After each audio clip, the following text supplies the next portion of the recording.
In the last video, we read about Radhakrishnan's concern over the attitude of youth and the challenges ahead. Though we have gained the respect of other nations, we need to work as a team to achieve what we have envisioned for a reborn India. Let's read further. We are living through one of the great revolutionary periods in human history. The revolutionary efforts, spread over several centuries in other parts of the world, are concentrated in a short span of time in our country. We are facing a many sided challenge: political and economic, social and cultural.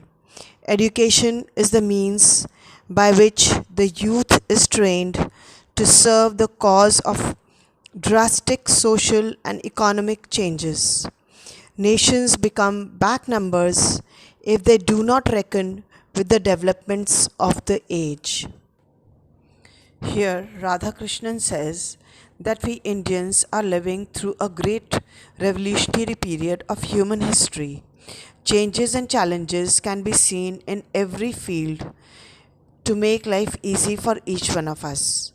He calls it a great revolutionary period because never before have people been more educated, never before have people been more aware of what is going around them.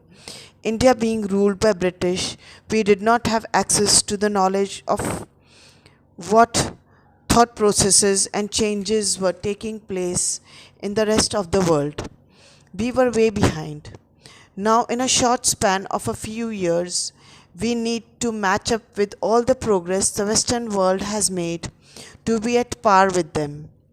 We cannot afford to waste time and let things take their own course. We have to work hard on all fronts simultaneously, whether it be political, economic, social, or cultural. And to achieve this target and fulfill the challenge, education is the only weapon, the only tool, the only torch to guide us through. Education alone will train us to serve the cause of drastic social change. Only a well reasoning, open, and logical mind can do away with the discrepancy which gradually darkened our social structure and jeopardized our harmonious living. Economic sorry, Education alone can open new careers and tap the talent of youth to bring about economic changes for a better society where there is a means of living for everyone. This alone can make our nation financially independent. Those countries who do not update and upgrade themselves and adapt to the changes and developments become backward just as we were labeled. We need to change all this. It is a dire necessity. The industrial growth of our country requires a large number of scientists, technicians, and engineers. The rush in our universities for courses in science and technology is natural. Men trained in these practical courses help to increase productivity, agricultural and industrial. They also hope to find employment easily. To help the students to earn a living is one of the functions of education. Arthkari Savidya. For making our country economically independent, we need basic infrastructure industries, and these industries need a large number of scientists, technicians, engineers to make them work. Maximum number of students are opting for these subjects, and it is very natural that they should do so because there is scope for tremendous growth and, of course, employment. People trained in these fields will help increase productivity in agricultural and industrial sectors. These are the basic infrastructure fields to make any country economically independent. To help earn a living is also one of the functions of education, as there is a Sanskrit shlok, Arthkari Savidya. I do not believe that scientific and technological studies are devoid of moral values.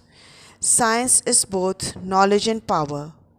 It has interest as well as utility. It is illuminating as well as fruitful. It demands disciplined devotion to the pursuit of truth.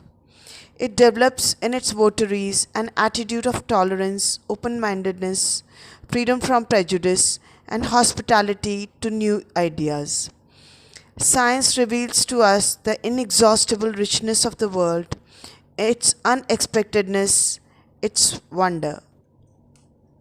Here, Radhakrishnan counters the age old popular belief that science and technology take us away from moral values. Science, he says, is both knowledge and power. Science is an interesting subject because it has the characteristics of exploration as well as utility. That means it is useful, it is illuminating, it provides clarity and understanding, and also brings good results. It is very productive. Science is a very intense subject that requires serious dedication in the pursuit of truth. The students of science develop the attitude of tolerance and open mindedness.